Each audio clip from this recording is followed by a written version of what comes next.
aspects of local government. Diaction.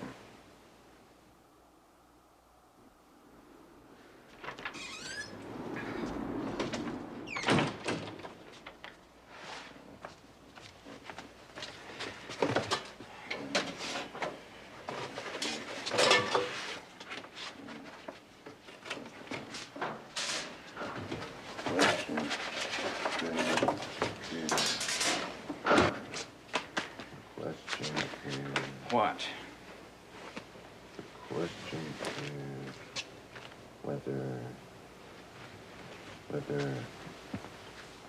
whether. James. Huh? What? Why don't you get up and go to bed? Huh?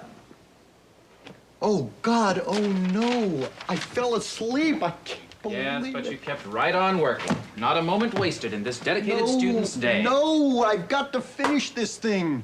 This is the quintessential Kingsfield paper. I mean, this is the paper Kingsfield's been waiting for all his life. This is the paper that when I present it in his seminar, Kingsfield is going to be so thunderstruck, he'll be able to utter only one word.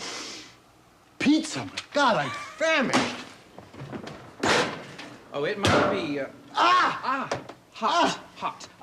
Something cold to drink. Yeah. James. Why don't you take a break? Like a real break? Where you sit down, you have a full meal. I can't. This paper must be this paper. I am sick hearing about this paper. It can't be that important. I want him to say it's brilliant. You're hopeless. This is a neurotic thing, you know. I mean, you get better grades from the man than anybody, but no, he's got to read your paper and die. You're sick. I know, but all great men are. You two deserve each other. Or take the idea of causation. Someone works in a shipyard in 1943 and contracts a lung disease 40 years later. Scientists can tell us only that there is a 51% statistical correlation between exposure to the chemicals in the shipyard and the lung disease. Is that enough?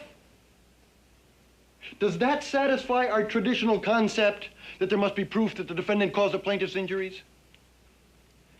The answers are still evolving, but I submit that these are some of the most interesting legal issues of our time or any time. It is, as you say, an interesting subject. One that has not gone entirely uncovered. However, you have obviously given it a good deal of thought, and you have presented it with certain new insights. However, let us not forget that we are lawyers, not philosophers. There are certain dilemmas in life which it is for the artist and the thinker to discover and question. We, as lawyers and judges, are the ones, for the convenience and protection of society, who must decide what is right and what is wrong. To say, as you have, Mr. Hart, that it is interesting is not enough.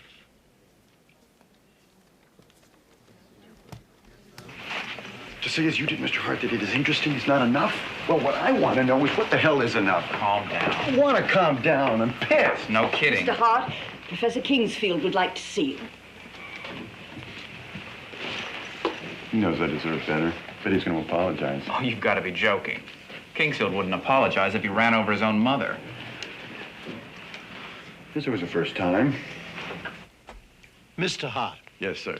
In the next issue of the Law Review, we want to do an article about the influence of literature on the law.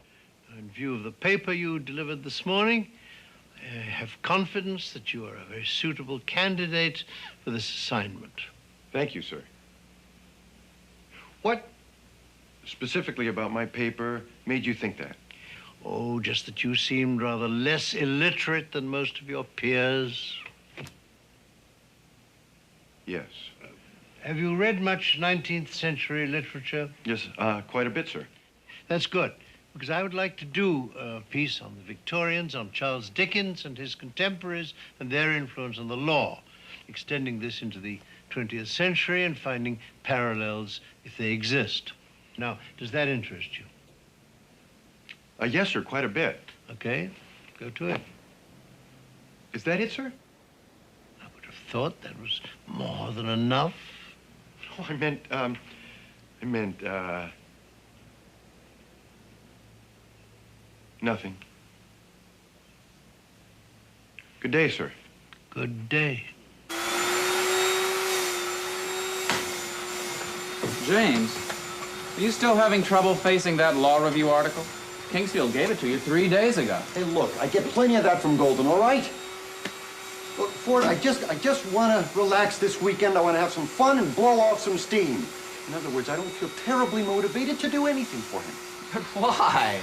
Just because he didn't agree with your brilliant assessment of your own paper? No, because he knows I did better than he said. Holding back. Bitch. God, you make terrible coffee. That's not mine, that's yours from yesterday. Ford, when are you getting out of here? Kathy's gonna be here any minute. You mean I can't watch? Ford, we haven't seen each other for a few months. It's gonna take us a little while to get familiar again. At least half an hour. Ford, I need this weekend! Oh, shit. Oh, Hart! What? It's still dripping. Didn't you call the landlord? Yes, I called the landlord. The fact that he didn't come isn't my fault. Pull the chain. You pull it. Oh, for God's sakes. Oh. Aha! Oh, big deal. There's something wrong with this thing up here. You couldn't do this yourself? I can't touch the innermost workings of a toilet. I just can't bring myself to do that. Oh, my hands are good enough. My hands are good enough to stick into this toilet, is that it? You do need this weekend. Oh, no cab, sir. You don't think you should wait and see what happens to the weather before you try to drive? I think I should go now before it gets worse. Well, you probably should wear some boots or something. I don't have boots. I have rubbers. I'll get them. We should have thought of that before we put all this stuff on. Are you sure this dinner is all this Oh, important? Nottingham. Well, do you have your speech revisions? Yes. And your gloves? Yes. Well, then, you better go, for the roads are impassable. Oh, sir. Ford! I'm coming. Ford!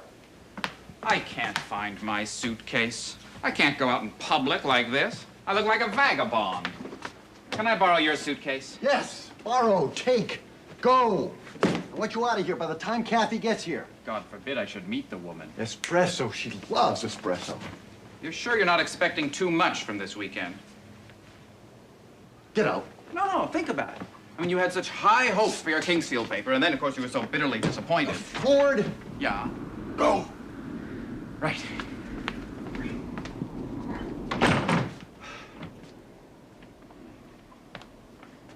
Worst snowstorm to hit the metropolitan area in 5 years. The plows are out in full force. Major thoroughfares are all open, but most side streets are quickly becoming impassable.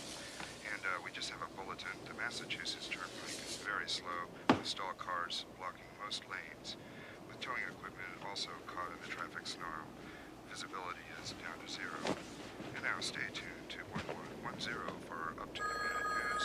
And now Oh, you back to can't the music. cancel now. Hello? No, Golden.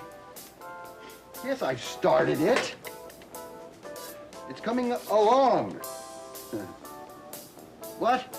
No, do not come over here, Golden. No, I'm expecting company any minute.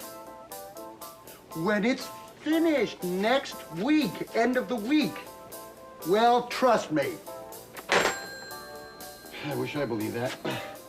Another hot toddy and make it very hot.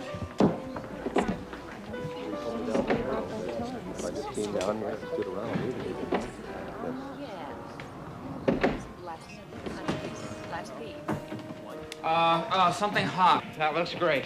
Yeah, well, this is the last cinnamon stick in the place. You better nurse it because we might have to spend the whole night here. You know something, Ford? You're the only asshole I know who would go out into a snowstorm with a full change of clothes.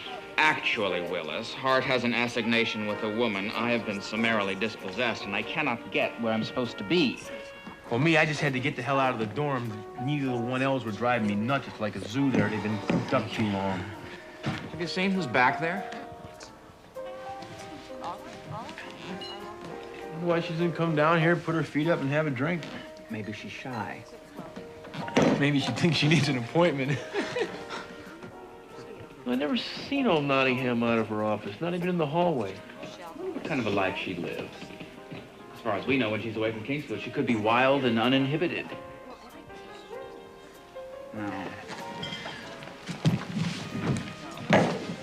Mrs. Nottingham?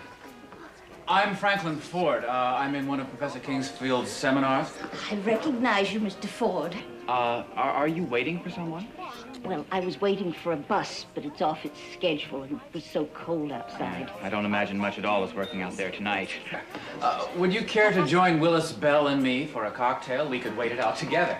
It's very kind of you, Mr. Ford. Over here. Can we buy you a drink? No, I'd never let a student spend money on me. Don't get all bent out of shape. We can split it. But I would like a hot toddy, though. Oh, on second thought, make that a brandy. Oh, I do hope Professor Kingsfield got off all right. He had an important meeting to attend in New York. Do you think the planes can take off in all this? Oh, I hope so. Otherwise, he'll be stranded at the airport all night. Oh, well, I'm sure he'll be all right. Professor Kingsfield can take care of himself. He's a big boy.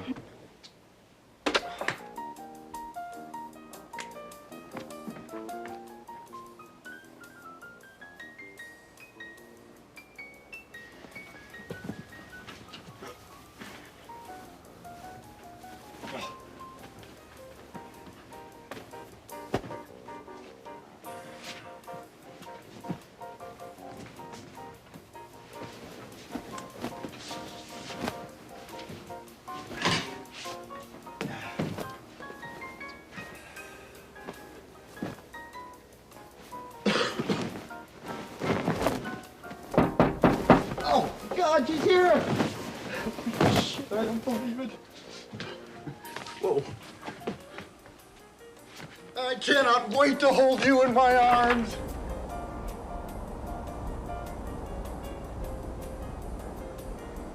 Professor Kingsfield? Yes, Mr. Hart, sir. Yes, of course. I did not expect to find you here. I live here. I intend to come here. Ah. The car is stuck in the snow. I need a telephone. I was not aware that this was your apartment. Oh. May I use your telephone? Of course. Oh, God, come in, sir. It's right here. Oh, sir, please take this chair. Much more comfortable, sir. I need a tow truck. Yes, sir. May I take your coat? No, I'll only be here a minute.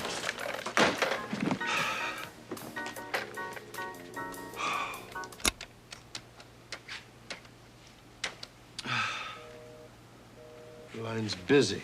I suppose it'll remain so till the weather improves. Yes, they said on the radio that the weather may not clear up till tomorrow. So I understand. So maybe you'd better take this. Oh. I'll hang it up in the bathroom. It'll drip dry there. It's a conspiracy. God has arranged this as punishment. You would think an emergency service would have sufficient lines to deal with an emergency. A recording has just assured me that my call will automatically be referred to the next available operator. Am I keeping you from anything, Mr. Hart? No, no. Well, because this is the second time you've taken a discreet look at your watch since I entered. What is the problem? Actually, I'm expecting someone friend. Hope I won't be in the way.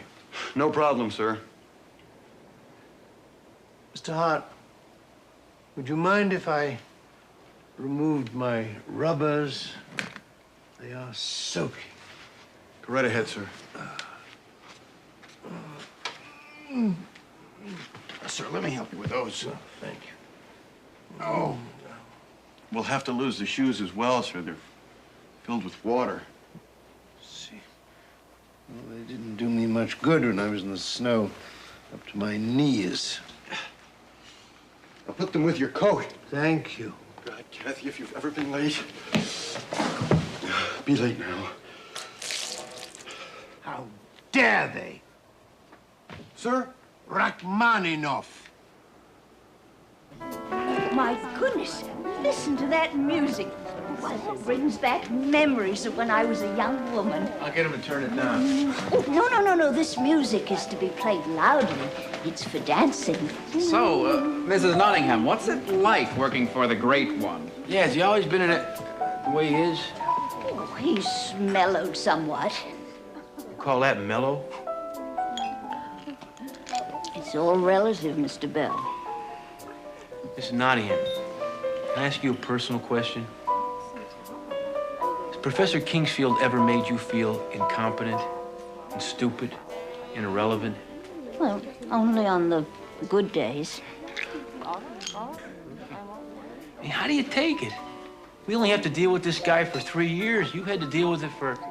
33 years come next spring. Thank you. Well, some days it is difficult, and it's also a great challenge. Every single day to be in the presence of a great man, a great law professor who has trained just hundreds and hundreds of law students and who is respected throughout the world. Well, I tell you, it does keep me on my toes. Do you realize that I'm due in New York City in 45 minutes? Something that can't be rescheduled, sir? It's a dinner.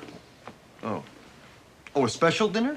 The 25th anniversary of the Harper decision. The Harper decision. It's a landmark case. I mean, that was a precursor to Gideon. Some still perceive it as that. So the dinner is in your honor. I forget that my professor pleaded the case. Is it still exciting, sir, thinking about shaping history? Much has happened in those 25 years to somewhat temper my excitement. You're not saying you're having second thoughts about a man's right to counsel in criminal trials. Of course not. I wish I could say it was an unequivocal advance. But like any advance, it did not arrive unentangled with complications. More lawyers mean more delays. Cases take more time. The overcrowded docket groans under the weight of a well-intended process. An unfortunate medium in which to capture the subtleties of Debussy. I can't believe you're not still proud of what Harper accomplished. I most certainly am.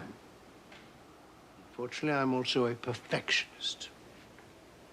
Well, congratulations I beg your pardon? for the honor being paid you. Hello? Hello? Yeah, I wonder if you could help me. My car is caught in a snowdrift at 1033 Peterborough Street. 1033 Peterborough Street. My name is not Mac, and I'm not prepared to hold anything right now but my temper. So, just how long can I expect you to be? And if I am not lucky,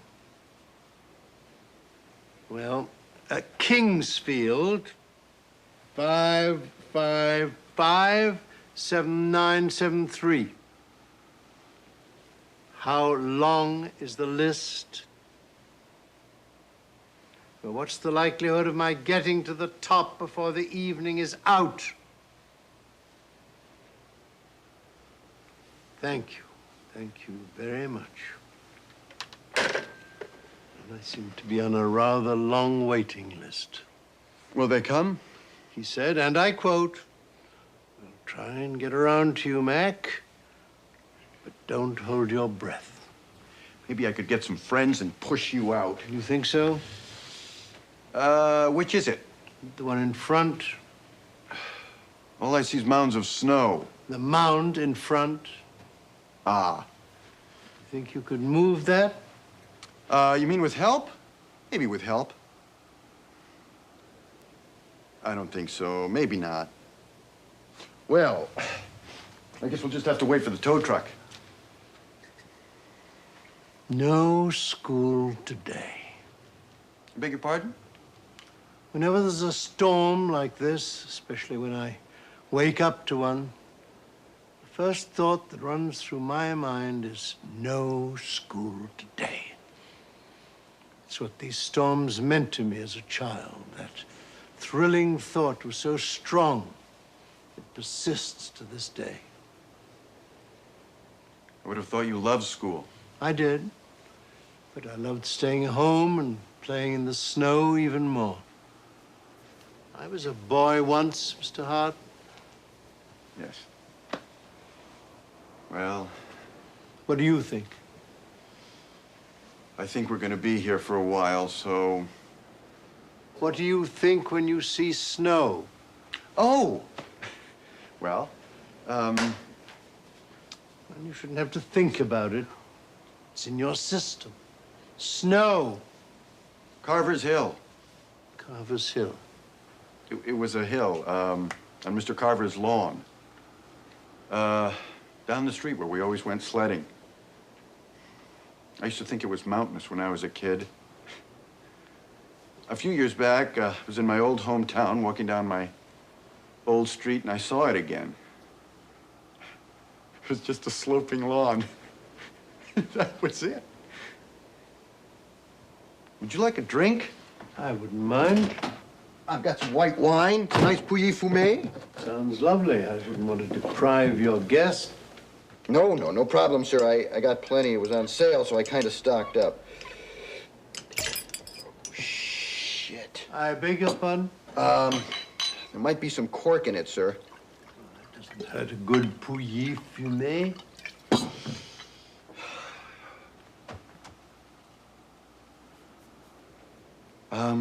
To summer. To summer.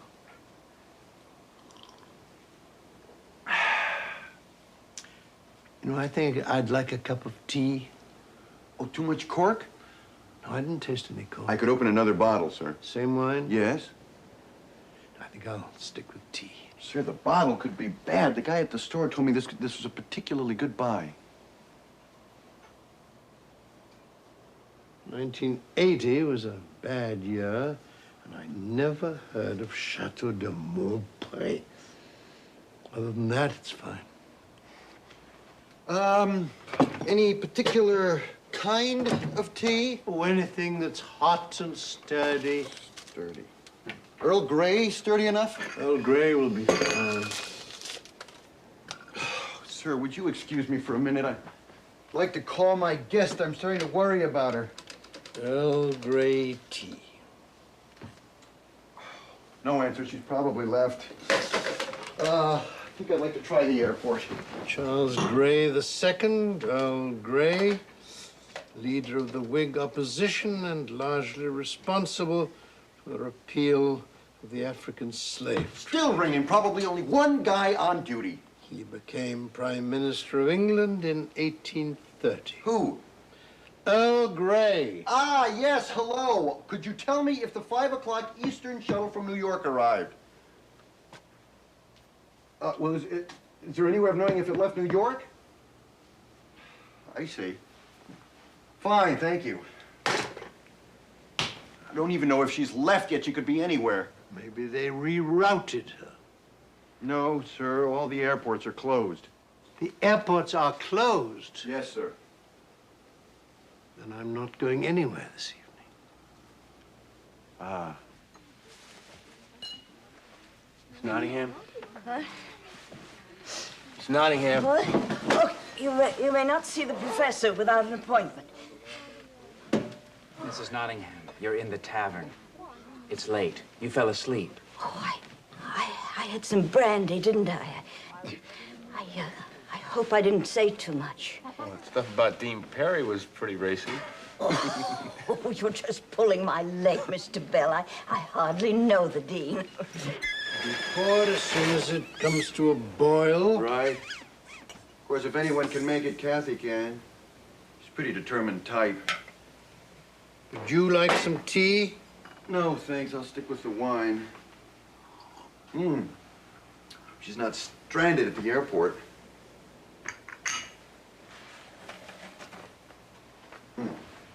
Sir, would you like to watch television? There might be something on the news about this storm. I can see the storm perfectly well through that window. Sir, could I cook you dinner? What are you serving? Well, I bought some veal. Are you preparing it? Piccata? That's good.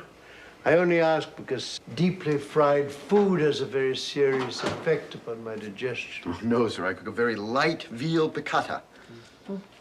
Mr. Hart, may I use your bathroom? Of course, sir. It's right through there. Thank you.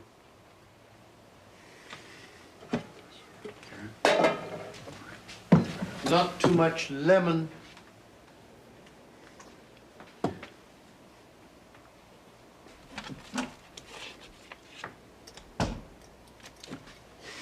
God. Professor Charles W. Kingsfield is using my bathroom.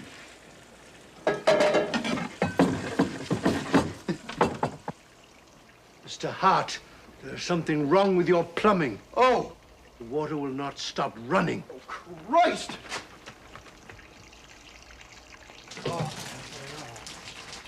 Oh, God, sir. Oh, God. Your suit's all wet? Yeah, it's wet before. It's soaked now.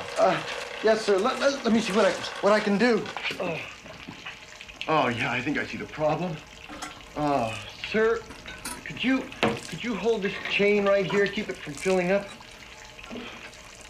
Yeah, the ball's fallen off. The threads are all stripped. See, without the ball, sir, the arm won't float up and stop it from running. Can anything be done about that? Yes. I'll be right back, sir. What do I do? Just hold this? Just hold it, sir.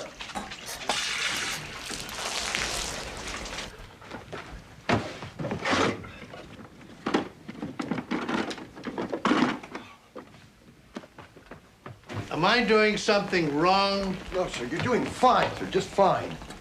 You know, one of the things I've never mastered is household repairs. Years ago, just as I was leaving the house to argue Downs versus Metro Railway before the United States Supreme Court, a pipe burst in our basement.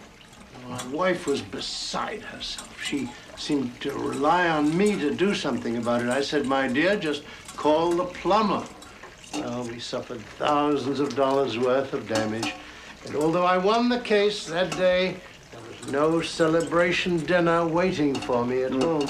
Oh, well, sir, I grew up on a farm and everything needed fixing, sir.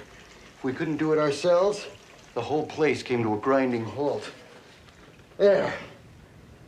That ought to keep the bugger up. Can I let go now? Yes, sir. You know, I'm glad you studied law. As a plumber, I don't think you'd have been a great success. It works, sir. I know, but it doesn't look good. Oh, God, sir, I'm sorry. I mean... I accept your apology. Perhaps you could find something dry for me to substitute for these. Yes, of course, sir. I've got a very nice bathrobe, sir. I just had it laundered. And the sooner the better. Yes, sir.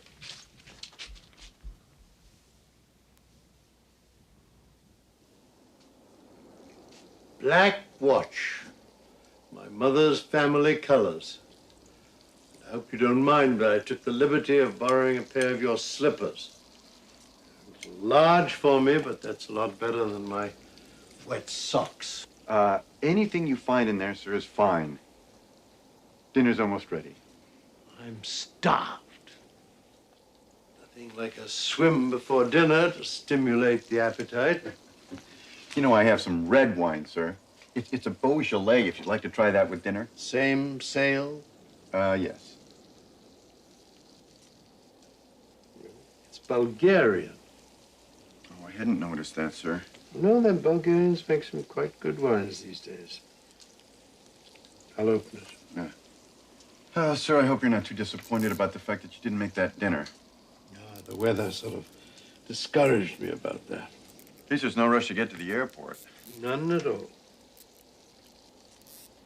With this weather, we should count our blessings. That's right. A few plumbing problems notwithstanding, we're in the pleasant position of enjoying each other's company and looking forward to what I'm sure will be an excellent dinner. You may even get a pleasant surprise. It's quite nice. Well, there's no stopping those Bulgarians. Well, it's quite nice. You know, I should call my secretary. She's going to be worrying about me. The way my wife used to. And that is the fascinating thing about these long-time relationships. You wish they'd stop fussing about you, and at the same time, you hope that they won't. Where did you get those? They are beautiful. They were my mother's. Italian. She gave them to me. I love espresso. And her mother gave them to her. Oh, they're lovely. I never use them. Why not? I'm afraid I'll break them. You should always use beautiful things. I keep thinking I should wait for a special occasion. No occasion is special enough. My father was given a very fine brandy, and he kept putting off opening it, waiting for some more important occasion. Then finally, on his deathbed, he asked for it, and it was brought, and we opened it, we drank it, and it was wonderful. And it was too late.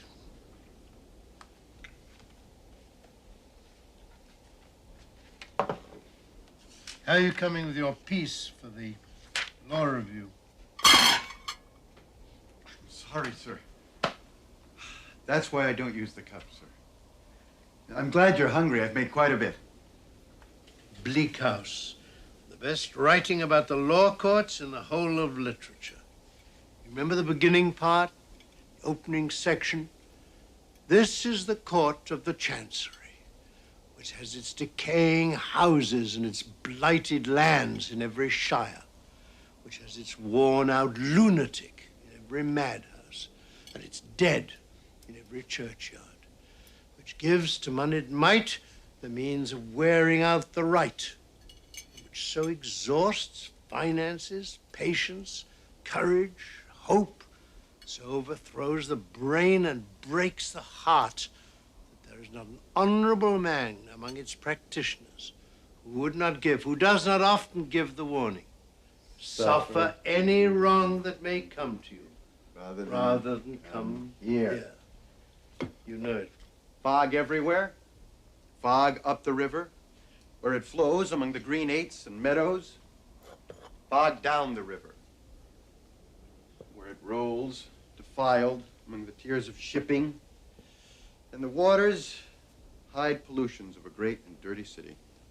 You remember, he brings that fog into the court, where the Lord High Chancellor looks in the lantern that has no light in it, where the attendant wigs are all stuck in a fog bank. Well, our courts are still fog-bound today. That's why I wanted that article. Today we only have shoddy expose fiction or dull scholarly tracts. No one like Dickens, who is both popular and provocative, who was not only a storytelling genius, but a social reformer. And I think his own life was the basis for his interest in social justice. I mean, when he was 12, after his father had been sent to debtor's prison, he wound up labeling jars in a shoe polish factory. Yeah, and then when he was 15, he was a law clerk in London. Yes, right. Yeah, well, if you Want to discuss Dickens in relation to this article of yours? We have the time for it now. Okay, maybe. Yeah, that's a good idea. I'll look over my notes and maybe we'd better eat while it's still hot, sir. Yeah. It looks excellent. This veal is tender. It's not easy to come by. And expensive. It's this young friend of yours couldn't come here today. She's missing a little treat. Thank you. This Bulgarian red is quite refined. Thank you. This girlfriend of yours, where is she studying? NYU. But she's not a girlfriend. We just met this summer. Summer's a dangerous time to meet someone. As I recall, summer warps all your perceptions. I remember after I'd met my wife and fallen in love with her, I went off one summer to a resort to wait on tables, and I met a young waitress. There we were on this beautiful lake, pine grove, with those long cricket-filled summer evenings. And suddenly I thought, my God, I've fallen in love with another woman. What will I tell my wife? Well, she wasn't my wife then. What did you tell her? Nothing. Oh. I stayed in delirious pain for the entire summer.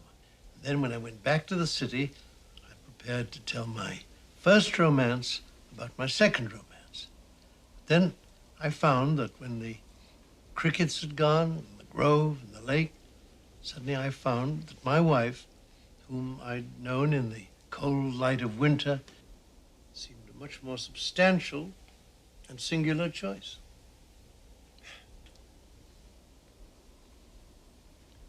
Well, this may turn out to be a summer romance. Still Today should be a good test for it. Still think she'll make it? Well, she's very determined. So you tell me. Actually, this could work out. She's a very intelligent, perceptive woman. Mm-hmm. Well, most girls on meets nowadays are. Because here we get the very brightest of them. Your companion last semester. Connie Lehman? Yeah. She was handsome and astute. Yes, well, there are other things in a relationship.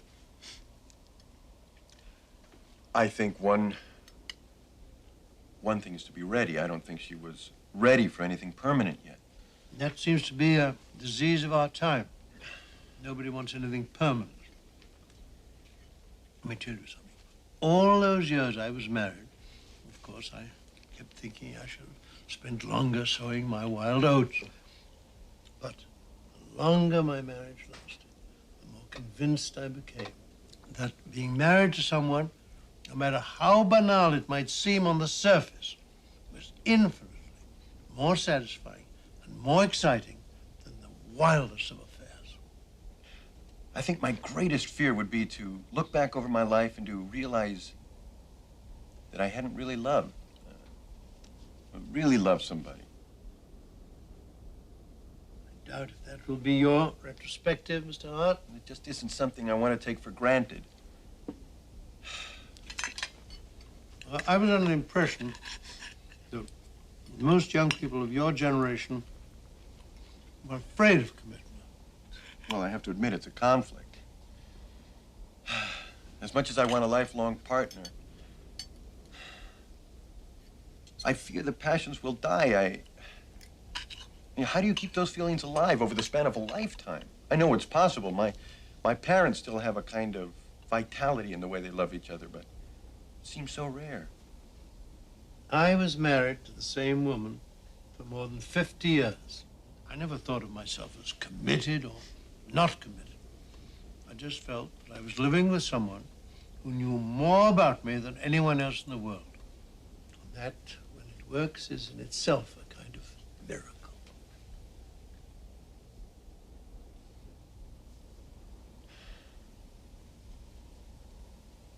People are still getting married.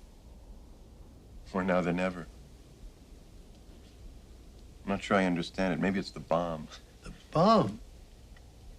Well, for some people anyway, I think They don't believe the world's going to be around much longer, and they want to get to the important things in life. Marriage, children. I thought fear was discouraging marriage. I thought no one wanted to raise a family to the doomsday era. Well, that's what they say, but it's not what they do. Now, crises seem to bring people together, like snowstorms. Or defective plumbing.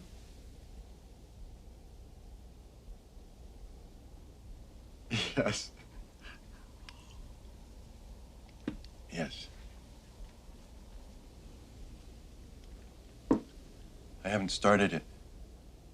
I beg your pardon? I haven't started the law review article. I haven't done anything about it.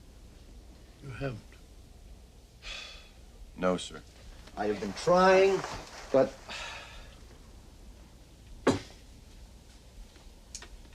well, I'll tell you, Professor Kingsfield, if I told you the trouble I was in, you wouldn't know what kind of trouble I was talking about. Why do you presume I wouldn't understand when you don't even tell me what's the matter? Are you having trouble with your research? Having trouble establishing a premise? What is your trouble? My trouble, sir, is you. Well, me. Well, me in relationship to you. I think I've made a terrible mistake. You come back to the table and tell me what in God's name it is that you're trying to say. I'm trying to say... Yes. Can't. James, say it, please. Did you just call me James? Yes, I sometimes do that when I'm angry. Please get to the point. Do you remember my presentation, my last paper for your seminar? Yes. I worked harder on that paper than any I've ever worked on before. And I was sure you'd be bowled over, that you'd think it was the finest paper you'd ever read. It was quite good. Was it? Yes, it was one of the better papers I've heard recently. Why didn't you say that? Say what? That it was one of the better papers you'd read recently. Why should I say that? I'm your professor. My job is to get the best work out of you, not to wet nurse you with lavish praise. A little praise never hurt anyone's ability to do their best. Are you trying to tell me that you are sulking over my response to your paper and that you're therefore unmotivated to do the review article? You might say that. I'm deeply disappointed in you. Yeah, well, I need that. James, for God's sake, stop sulking. You're an adult. You're one of the better students in this institution. You should not need to be told that. You know your work is good. That's all that matters. Doing your best should be its own reward, and you shouldn't need me to tell you about it. But it's nice to get awards, isn't it, sir? I'm sorry. Didn't mean to say that. Maybe it's the difference in our generations. There's so much hyperbole today that everyone expects it. A star is a superstar. A sizable income is megabucks. And our presidents refer to every incident as one of the most significant incidents in the history of the world. The word significance has lost its significance.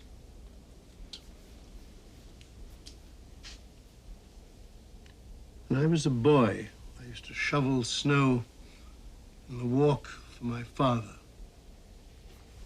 Other boys got paid by their fathers.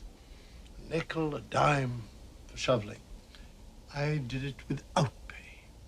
Simply doing something for my father was my reward.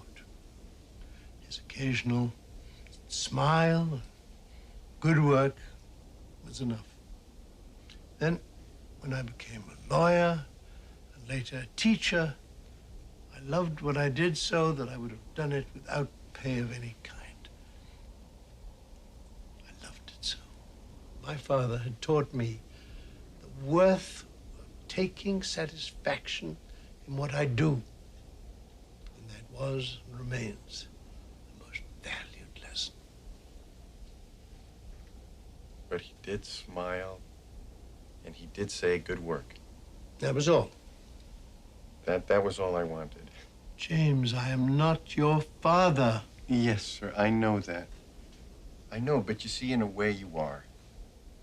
To all of us, whether you want to be or not. And, sir, if I may, there's a responsibility that goes with that.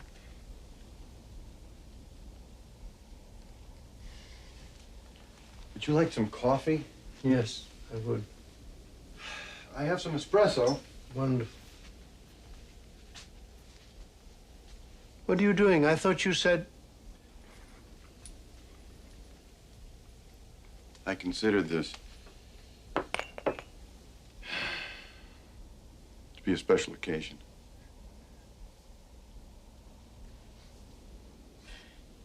Vavasour, triple letter, 24, 28, 30, double word, 60 points. Vavasour? I have never heard of Vavasour. If you'd studied Middle English, you would know the Oh, word. Middle English. Is that valid? Would you care to look it up in the dictionary? No, I'm sure it's there. Vavasour, Vavasour alternate, medieval term for tenant, slightly below a baron, and worth 60 points. Vavasour, huh? Okay, freebie. Freebie is not a word. Ah, it is a Freebie word. is a slang expression. It is used, it may be slang, but it is now look it a up word. in the Oh, are you dictionary? going to make me look up a word for a lousy If 13 you insist points? on using that word, yes. Hello? It's Professor Kingsfield. Who's calling? Uh-huh. Just a minute, please. It's the tow service, sir. Hello? Could you please stay calm? I apologize if I did not go down and stand by my car in sub-zero weather and freeze to death. I shall do so now as soon as I get on my rubbers and my overcoat. Thank you. I hope he wasn't rude, sir. Maybe his mood will improve with the weather. Listen, do you think my clothes are dry? If they're not, you're welcome to some of mine. It's something as stunning as this, I hope. While you're changing, I'll go outside and wait for the tow truck. Thank you. I guess we'll have to continue this game some other time. What is the score?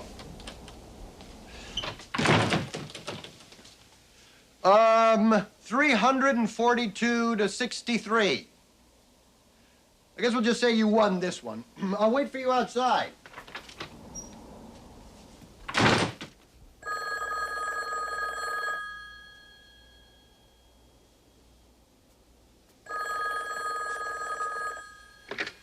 Hello?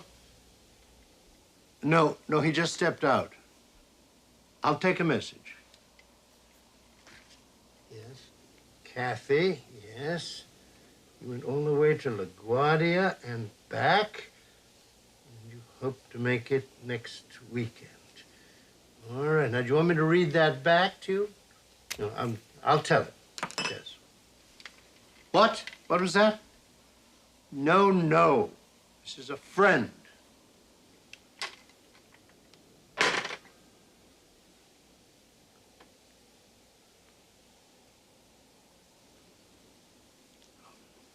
Good coffee. I mean, it was unbelievable. It was like we were all drinking buddies. Hell, we were. We polished off 2 bottles of wine. He loved that Via Picata. And he went wild for that Bulgarian wine, you know? And he told me stories about dating in college. I mean, it was unbelievable. You sure you're not remembering this through an alcoholic haze? Hey, we were not drunk. Kingsfield wouldn't get drunk. He'd never be drunk. But he was loose, you know? Loose. I mean, he was calling me James, my first name. Yes, I know that. And I felt as if I could have called him Charles. Yes, I'm sure if he'd been there a few hours more, that's what I would have called him. I mean, it was like we weren't teacher and student anymore. I mean, I think we're really friends. Mr. Hart. Hi. How are you today? All dried out? I was wondering, Mr. Hart, if you're still going to have trouble completing that article for the law review. Oh, I don't think so. Well, it would help if you could be absolutely sure. Because if you're not, I shall suggest to Mr. Golden that he find a substitute. Oh, I'll finish it, sir. On time? On time, sir. Thank you, Mr. Hart. Yes, sir. I am really impressed. Loose?